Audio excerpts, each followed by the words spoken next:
Hello everybody, Big Milkshake here with my cousin. AccuracyAhoy, back again with another video, and this is, Big Milkshake, obviously, as he introduced himself, and we're gonna go ahead and talk about our heated thoughts and opinions on the EA press conferences with Xbox and PS4. Pretty much everything E3. Yeah, I didn't really pay much attention to the Nintendo side of things, but I guess you probably did, so you can probably talk about that. Yeah, I saw that. But if you want to go ahead and, give your opinions on the whole PS4 versus Xbox One debacle, and I'll just kind of chime in. Okay, so, well, with the PS4, I think there's nothing really new with it, to be quite honest. I see nothing new with it. That's the same thing I was thinking. But it's also with Xbox One as well. There's nothing new with it. It's just enhanced graphics. I don't think we're ready for a new generation of consoles yet. Well, for me, I see the Xbox One as, I don't really agree with you on that. I find the Xbox One is moving forward in, console and, technology, not just gaming-wise, but also, just all, general entertainment-wise. And, I feel like you're right, the PS4 doesn't really bring anything new. It's just kind of like an updated PS3 with better graphics. Yeah. And the fact that you have to pay for, a subscription now. Online, yeah. Yeah, it makes me feel just like, okay, well now you're going the step, taking what Xbox did, making so you have to pay for, online, just to play online and get all those features and stuff. And really, it's just a, beefed up PS3, to be honest, in my opinion, because I don't really see anything else. But I find with the Xbox that, they've obviously updated everything. They put a Blu-ray drive in it. They've made it, what the PS3 had that they were having. Well, they have what the PS3 had that was better than the Xbox 360. With the Xbox stuff? Is that what you're saying? Yeah, like the Xbox didn't have a Blu-ray drive, obviously, and it didn't have, certain things that the PS3 did. Yeah. And now that they have basically everything the PS4 has, plus the whole, Connect integration thing with the movies. Oh, yeah. And, being able to multitask just using your voice and saying, switch to the game, switch to the Skype, switch to whatever, which I find really interesting. I think it is a big step forward in, consoles. And I find Xbox brings a lot more to the table than PS4 really does. And I find PS4 just kind of, like I said, a beefed up PS3. It's just good for gaming and that's it. And I find the Xbox is, it's got everything the PS4 can do gaming wise. Depending on which exclusives you're more interested in. Plus the whole entertainment side of things is just really interesting to me. So you're saying Xbox One focuses on entertainment, right? Not just games. Yeah, well, yeah. It focuses on entertainment, but the entertainment, everything. Yeah, gaming falls under the category of entertainment. So I mean, it doesn't really. Yeah, but gamers are feeling kind of left behind because we want games, right? We don't want media. We want games. Well, yeah, that's true. You can see from the press conference, they came out with a whole bunch of great games. Maybe, I don't know if you're interested in that kind of stuff, but I definitely am. Stuff like Titanfall, which is an Xbox exclusive. Halo, there's a new Halo game coming out. There's a whole bunch of, little games along the way that are coming in. They have the new Titanfall game. They have the Halo game. They have, actually, I'm just going to pull up a list here since, I can. You can go ahead and, talk about some other stuff while I just quickly do this. Okay. Well, the thing is, what the PS4 did is they pretty much said, fuck you, Xbox, we're better than you. How do you feel about that? I find them doing that is just kind of douchebag? I don't know. It's more just hey, look, you guys fucked up. We're going to take what you guys did wrong and just make a better console with the same shit we have with the PS3. Yeah. There's that one video where it's how to trade PS4 games, and it's literally just a guy giving the guy the box, and he's done. Did you see that? Yeah, but I also have a lot to say about that, but one sec. So yeah, the Xbox One exclusive they had, which I find more interesting than the PS4, and I have a whole list here, so I'll just go ahead and say everything. They have Killer Instinct, which is another one of those arcade games. They have Rise, which is that looks pretty interesting. It's that old, it's that Roman. I don't know if you saw that, but yeah, I saw that. It's it kind of looks like medieval warfare sort of thing. Yeah, and all those games that are coming out that are on both. It's like Assassin's Creed, Battlefield, Call of Duty, obviously, Destiny, all those like EA sports games that they had coming out, Need for Speed Rivals, Star Wars Battlefront, which looks really interesting. Yeah, Battlefront. Yeah. Watch Dogs, which I can't wait for that. Watch Dogs looks sick. Yeah. And so like there's a whole bunch of stuff coming out that are for both, which I don't really like. Those are great games that are coming out for both. I don't know if I mentioned the Grand Theft Auto 5, which is obviously coming out for both. Yeah.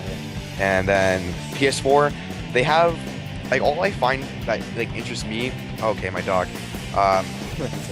All I find that interests me for PS4 really is the what's it called? Infamous Second Son. Yeah, me too. I have no interest in any of the other games. Like there's other stuff like I don't even know, like Killzone. I'm not interested in that. Gran Turismo, no. There was a Kingdom Hearts or something. Yeah, it's coming out on both. Oh, is it? Yeah. Yeah. Okay. So yeah, I don't know. Oh, Knack. But I don't care about that. It's that weird robot that swings the balls. I don't know if you've seen that. Oh yeah, I saw parts of that, but I didn't pay attention. Yeah, I didn't really care for that, to be honest.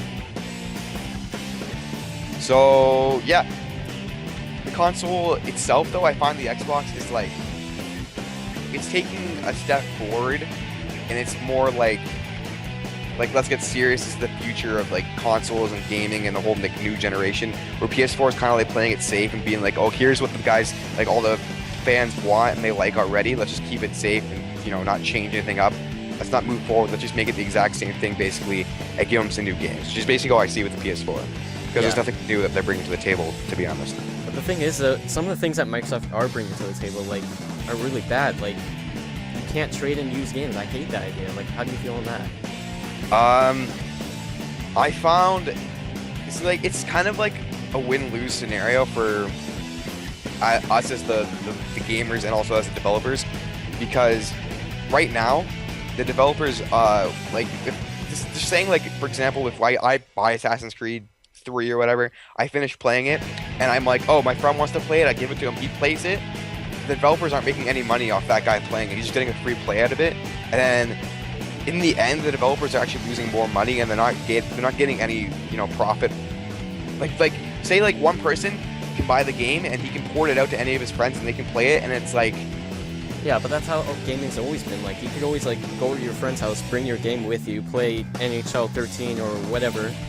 And yeah, but it's not like it's a big deal though. If you really wanted to go to your friend's house and play that, why couldn't you bring your stuff to hit, or even I don't know, that isn't even a big deal to me, because like they can come to your house and play on your stuff.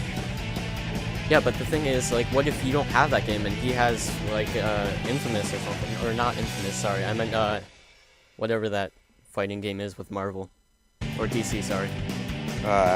Injustice. Yeah, Injustice. That.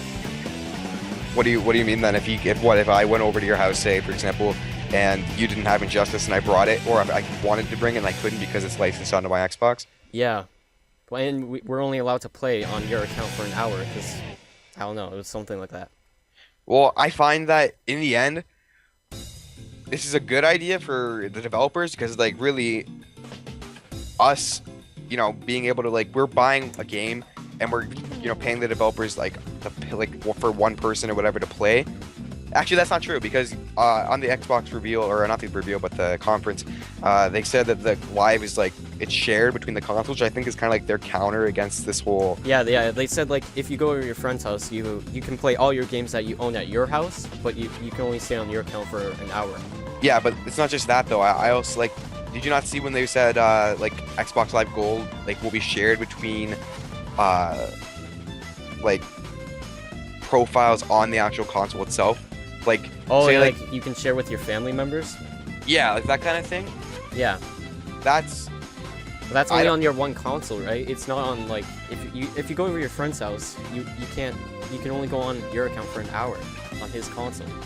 Yeah, but the thing is, another thing that people don't understand is technology's moving forward, gaming's moving forward, and we can't the games aren't going to get any better. The developers aren't going to make any more, they're not going to make as much money to make the games as good as they are if we're just buying one copy of it and playing, and 10 people are playing with it, and then there's a used game market that's going around, and the developers aren't making any profit off any of it, and there's no revenue coming back to them just from their early sales or DLC or whatever.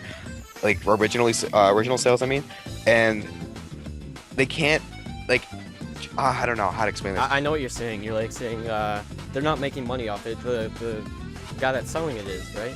Exactly, and they're making like I find it like with the Xbox like and also like the Xbox they said and this just goes for the PS4 as well, but they said like the console isn't what's really stopping used games from being sold and like traded in or whatever. It's the developers, the third-party developers that are like they really have the say and they really call the shots on whether or not they can be sold. Oh, yeah. And it's the same thing for the PS4. So really coming down to it, like by release time, we may see some of those games, not being able to be sold or traded in because the developers say they don't want that. Because to be honest, if you were a developer, say you were making, let's say Infamous Second Sons or whatever. Yeah. And you wanted that, you put a lot of money into that game, wouldn't you, or well, not money, but like, put a lot of your like work and stuff into it, and you release it and it gets sold, wouldn't you want it to be so like you're making money off that like consistently, and the money that you're making you can invest into making that game better with patches or making the next game better, and it just grows your company as a whole?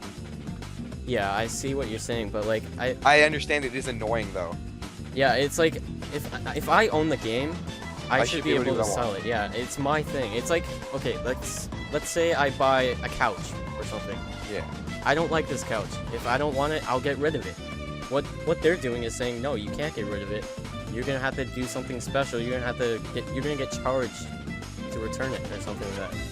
Well, I don't know. I don't think they said they're really gonna make like I'm not sure actually. Hold on, I'll check.